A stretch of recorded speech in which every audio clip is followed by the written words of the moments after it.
Hi friends, இப்போ நம்ம பார்க்க போகிறது பனானா கேக். இதுக்கு தேவையான இன்க்ரீடியன்ட்ஸ் என்னென்னு பார்த்தாச்சு. இப்போ 1/2 கப் பட்டர் கூட 1 கப் சுகரை சேர்த்துக்கிட்டு நல்லா கேக் பீட்டர் வச்சு நல்லா டில்ன்னு மிக்ஸ் பண்ணிக்கலாம். கேக் பீட்டர் இல்லைனா கவலைப்படாதீங்க, மிக்சியில் கூட நம்ம வந்து பீட் பண்ணிக்கலாம். அதுக்கப்புறம் 2 முட்டையை நல்லா உடச்சி ஊற்றி திரும்பி க்ரீமியாக ஆகிற மாதிரி நல்லா பீட் பண்ணிக்கோங்க. ஏன்னா முட்டையை வந்து நீங்கள் எந்தளவுக்கு அடிக்கிறீங்களோ அந்தளவுக்கு கேக் வந்து நல்லா சாஃப்டாக இருக்கும்.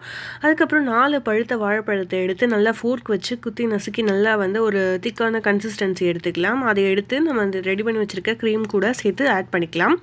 ஆட் பண்ணதுக்கப்புறமா நான் இன்றைக்கி 1/2 கப் நட்ஸ் எடுத்து வச்சுருக்கேன். உங்களுக்கு எவ்வளோ வேணுமானாலும் போட்டுக்கலாம். அதை வந்து நான் ஆட் பண்ணிக்கிறேன். இப்போ நெக்ஸ்ட் வந்து 1 டீஸ்பூன் பேக்கிங் சோடா எடுத்திருக்கேன், அதையுமே ஆட் பண்ணிக்கிறேன். அதுக்கப்புறம் 2 கப் வந்து மைதா மாவு எடுத்திருக்கேன், அதையுமே ஆட் பண்ணிக்கலாம். ஆட் பண்ணதுக்கப்புறமா எல்லாத்தையுமே நல்லா மிக்ஸ் பண்ணிக்கோங்க. நல்லா கரண்டி வச்சு சக்கன்னு மிக்ஸ் பண்ணிக்கோங்க. மிக்ஸ் பண்ணதுக்கப்புறமா நான் இன்றைக்கி 8x8 வந்து பைரக்ஸ் ட்ரே எடுத்திருக்கேன், அதை வந்து க்ரீஸ் பண்ணிக்கோங்க. பண்ணதுக்கப்புறமா வந்து நம்ம ரெடி பண்ணி வச்சுருக்கோம் இல்லையா, அந்த கேக் பேட்டரை வந்து நம்ம அந்த பைரக்ஸ் ட்ரேயில் வந்து ஊற்றிடலாம். ஊற்றுனதுக்கப்புறமா இன்றைக்கி வந்து நான் அவன் வந்து 350 டிகிரி ஃபாரன்ஹீட்டுக்கு வந்து ப்ரீ ஹீட் பண்ண போகிறோம். ப்ரீ ஹீட் பண்ணதுக்கப்புறமா தான் நம்ம பேக் பண்ண போகிறோம். ஸோ ஃபஸ்ட்டு ப்ரீ ஹீட் பண்ணிடலாம். பண்ணதுக்கப்புறமா இந்த ரெடி பண்ணி வச்சுருக்கோம் இல்லையா அந்த பேட்டரை வந்து எடுத்து அந்த அவனுக்குள்ளே வச்சு ஒரு 50 to 60, அதாவது 50 to 60 மினிட்ஸ்க்கு வந்து நம்ம பேக் பண்ண போகிறோம்.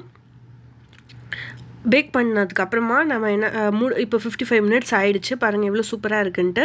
இப்போ வந்து ஒரு டூத்பிக் இன்சர்ட் பண்ணி பார்த்தா கேக் வந்து ஒட்டாமல் வரணும். அவ்வளோதான், சூப்பராக ரெடி ஆகிடுச்சு. எடுத்து வந்து நல்லா சாப்பிட்டோம்னா நல்லா ஸ்பாஞ்சியாக சாஃப்டாக சூப்பராக இருக்கும்.